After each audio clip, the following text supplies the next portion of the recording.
Welcome back to Partnerships Unraveled, the podcast where we dive deep into the mysteries and the secrets of partnerships and the channel. Coming to you from Pax8 Beyond 2026, I am happy to sit down with Gene Reich from Traceless and the owner of the coolest work outfit I've ever seen, Never Change. How are you, Gene? Yeah, great. It's been a good show, I guess, for a midway, right? Energy level feels good, and lots ahead of us also. Amazing. Yeah, I've hit like 7 empty Red Bulls under this table, but we won't talk about that. Yeah, no, the energy really does feel good. Hey, before we get into the meat of things, tell me a little bit about yourself, your background, and your fashion choices. Yeah, for sure. So I've been in the MSP space for just over 21 years. I have an Apple-focused MSP that I've owned and been a part of for those 21 years, and now I'm focused on Traceless, which is kind of why we're here at Pax8. Yeah. And that's been 7 years that we've had Traceless, and we ended up choosing tie-dye Nike jumpers because of a disagreement I had with my co-founder on how to show up at conferences. And as I was telling your peer, guess who lost? So it wasn't like a screw you from you that just kind of stuck? No, it was like, because it was like, we were talking about our first show, and I was like, okay, what are we going to wear? And he's like, I'm going to wear sweatpants. And I was like, oh, come on. You can't show everyone with sweatpants. Anyway, he convinced me, and then we just kind of got deeper and deeper into, well, if we did wear sweatpants, What would they look like? what they look like, right? Because you also had like your kind of like formal dress pants, sweatpants looking things, right? There's a whole like niche in the industry of fashion for that. So Cashmere sweatpants. there's that option, the super luxe Primo ones. And we ended up going deep down the rabbit hole and deciding on very unique tie-dyed, Nike sweatsuits. And from that, our brand became also very colorful and interesting. It's been really fun. Yeah, because I have to say, we're not going to do this entire podcast about fashion choices, but I think it does say something, right? Because to me, I looked at your logo, your design languages, obviously this, and I'm like, oh, that tells me something about like you as a person, but also you as a company. And I'd like to dive into that just a little bit. You founded Traceless in 2019. You do something very specific, but talk to me about the why and the how. Yeah. How did Traceless come to exist? Yeah, it's a good question. And I think it's like a lot of other MSP founders or former owners who decide to go back to the channel and do something else, whether it's like an advisory service or a software company. And for us, for me, I found a vulnerability in my own MSP around who's calling the help desk and how do I get people passwords. Pretty simple stuff. And I couldn't find solutions to fit my needs and decided that it was a good idea to start something to help the entire community protect themselves against threats that are now quite active. Yeah, that's fascinating. So I have a question. I was recently playing around with an idea, cybersecurity idea, and I ended up connecting with the CEO of the cybersecurity company, and I told him, and he said like, "Oh, that's just this." Yeah. Oh, well, that's good to know. So I'm curious. You were talking about you saw this vulnerability in the space. So you came up with this idea. How did you challenge yourself to figure out if, hey, does this make sense to spin off into an actual company and focus on those? Yeah. So we had, and I think this is like very useful exercise of how do you become a software company. And I think one of the, like you're solving a problem, right? So if you solve a problem for your business, maybe you talk to your peers, hey, do you have this problem? And that's kind of how we started. And in 2019, we built a prototype and then talked to a security peer group that I was a part of that later became an advisory council for cybersecurity on the ConnectWise partner advisory councils. Yeah. All right. So it was like very early. That was like the starting of that group. And then we started, 5 people in that group paid for the, hey, would you guys pay for this, right? Yeah, sure. I'll pay for it. It's a good idea. And we just kind of went from there. Yeah. No, I think that makes a lot of sense to do it in an iterative way, but I think it does matter that if you're already in that space and you're solving the solutions for yourself, then it becomes logical to extrapolate that to other MSPs that might have that problem. Again, I think you have a very specific value proposition and a pretty bold positioning statement. I think it's AI cybersecurity for human communication.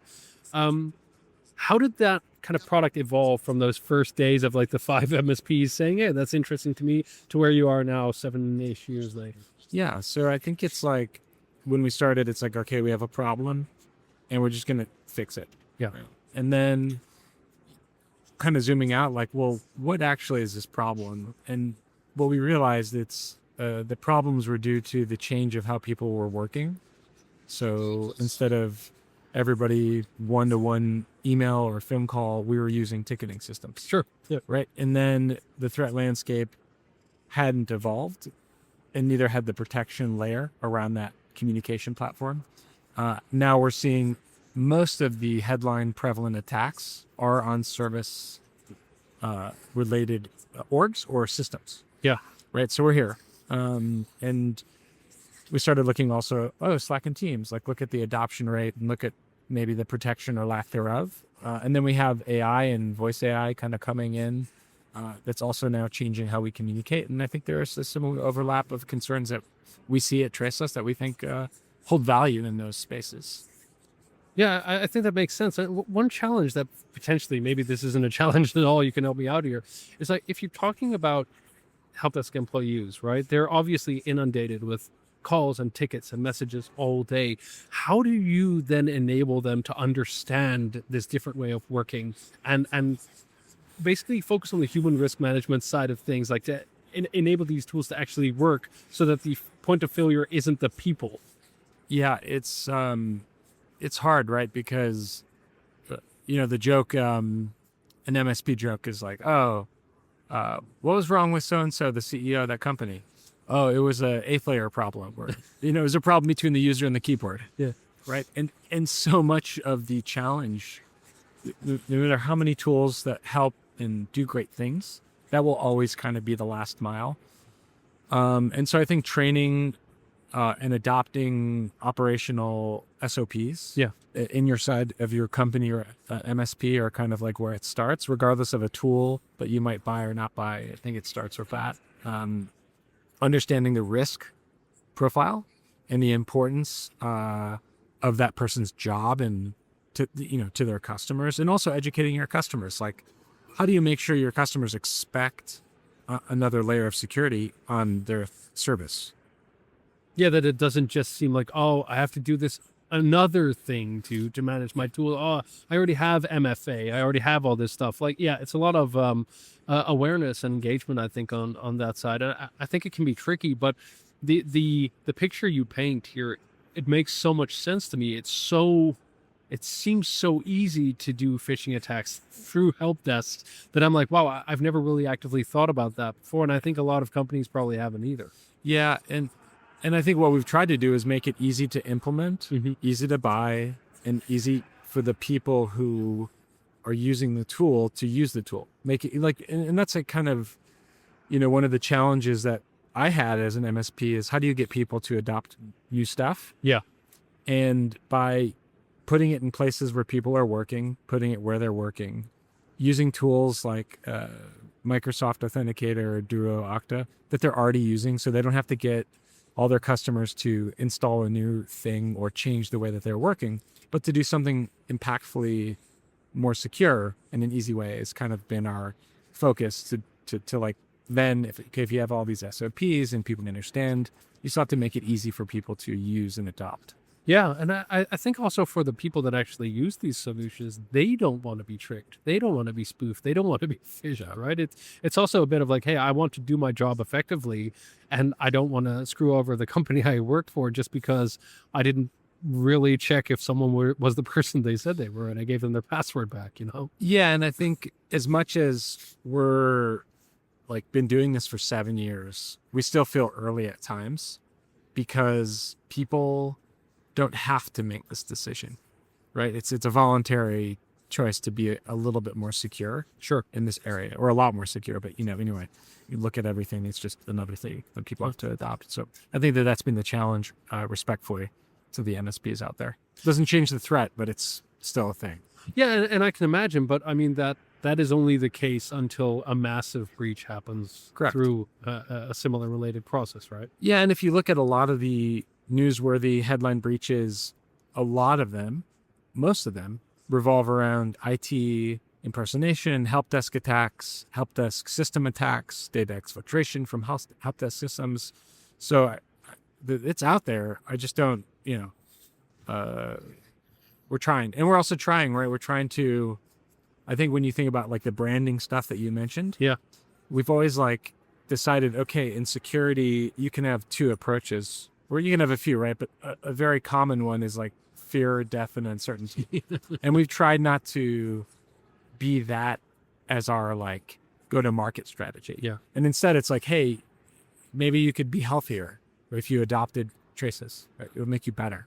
And I think that that's kind of more of our brand association than as we're wearing, Nike jumpers, right? Yeah. Than the fear and the death and the dark stuff, right? Well, and I appreciate that approach because it's almost about memorability. People have to remember that this is a challenge. And indeed, you can do that with fire and brimstone, or you can do that by, hey, what are those guys in the tie-dye jumpsuit? What were they talking about? Oh, yeah, my help desk impersonation. Okay, I'm going to talk to my help desk. Do they run into that? Oh, yeah, we sometimes do. And then it becomes a more organic conversation. But I think it does then become more of a long game. Yeah. Obviously, with fear, uncertainty, and doubt, you can just kind of, I don't know, beat the market into submission. Correct. But, we're here for people. We're not going anywhere, right? So I think it's, we're happy to meet people where they need to go. Yeah, no, awesome. I have a question about AI, obviously, because, look, I used to be very skeptical about like AI voice models, but they're getting so good now that they're almost indistinguishable unless you listen like very closely. And I take it that these types of attacks really work effectively on this, impersonating people, getting certain data.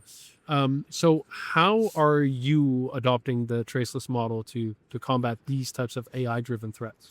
Yeah, so I think our AI model is something we've been working on. It's our own small language model, Cool. which is, it doesn't dial home. It stays in our container. It runs on CPU infrastructure, so it's extremely fast and it's very cost effective, right? And the thing that we feel is interesting about our approach is it's not just doing key cipher matching, which is traditional DLP, which is if it's 4 dashes of number or 4 numbers with dashes, it's a credit card, right? Yeah. We're adding a layer of contextual analysis, right? So the thing about sensitive information is it's really dynamic. It's not terribly dynamic, but businesses would potentially deem things more sensitive than the others to their own business or focus. And also kind of like what you're talking about could lead to, hey, why don't you pick up the phone or why don't you send a verification? Because kind of what you're saying is fine, but like you're entering what we call our Traceless a high risk transaction. Yeah. Right. And so we don't want to be a DLP thing that's like a narc, like who's not working, who's saying, that's not what we're doing specifically. You didn't use this extra layer. Correct. We're not spying on people. We're just trying to say like, hey, here's some guardrails to just like think about what you're doing and keeping it more secure. And that's really what this mechanism is about. Yeah, I love that. And I think we should take a page out of the book of like banks. I think they do this stuff a lot better already than a lot of other companies. I mean, if I look at something like I called my bank today and I called them through the app, and that's basically an extra verification step for them because they can trace back that I'm actually calling from an installed app and things like that. And I realized only today, like, oh, that's a pretty nifty secondary verification step that is super unobtrusive. But having this kind of stuff in the broader MSP space, taking the book of these companies where data security is everything, and even that's what it's all about. I think that's also a smart way forward to kind of take their ideas and go with them. I mean, it's like, I remember, it's like years ago, I don't remember exactly where I was, but the dialogue was basically saying, okay, in the early 1900s, what were the assets of your company? They were really heavy pieces of machinery that make things. Yeah. Right. Fast forward now, what are the assets of most of the customers who are here, of the MSPs who are here at Pax8? They're digital assets. Yeah. Right. So, okay, your bank has your financial assets and your intellectual property of your customers is bound by the authentication and access that MSPs control. Yeah. So it's crazy to think that you expect your bank to do something, but your customers don't expect you to do the same to their most valuable assets, to their entire business, that pays your salary. Right. So that's another way to think about it from a very simple perspective of, okay, it's serious what we're doing here. Yeah. It's such a good point, because that's what ransomware is all about, right? Like, Correct. hey, we stole your business. Pay us some money, which in the past, if you had to pick out a production line, that was a bit more difficult to do. But yeah, that we don't make those parallels enough. Like, hey, maybe we don't take seriously enough the data that we, the value of the data that we have, right? And that we take our bank account seriously, but why do we take our business? Right, and our clients' businesses. Exactly. Right. Yeah, because it's a knock-on effect. Yeah. Correct. You come in through a help desk, you breach a system, you can find customer information, all this stuff. So it's like we hold all the keys. Jesus. I'm scared, man. That's You said no. You're in a fear safe on place. screen. You're in a safe place. Just have to make better decisions. Yeah, I'm just gonna take a look at your tracksuit and I'll feel That's better. fine. Yeah. Yeah. Hey, this was a phenomenal conversation. Do you have any final thoughts, comments, tips, or tricks, words of wisdom you'd like to share? I think I always try to encourage MSPs to acknowledge that we're all trying our hardest. It's extremely difficult to own a business, no matter what kind of business. And if something you heard today was like, oh man, but I just can't because of A, B, and C, that's okay. I think it's good to maybe socialize it with your team. Think about putting a process in place. Talk to your customers. Hey, is this important to you? Would you pay more for it? Whatever the case is, right? Yeah. And then at least have something instead of nothing. That would be my advice. Yeah. No, I like it. It is iterative. It's not fire and brimstone. It's just think about what's important. Yeah, just try to move it every day as an entrepreneur. All you have to do is come in and just move forward a little bit. It doesn't have to be a full step, just a little bit every day. Yeah, no, I love that so much. And I think, if you have the people around you that can support you on that mission, then life becomes a lot easier, and running a business does too. Absolutely. I love that, man. Thanks. Those are great words of wisdom. Thank you. Gene Reich, everybody, coming from Pax8 Beyond. And for you, dear viewers and listeners, we'll see you in the next episode. Thank you. FSP. Yep. Awesome.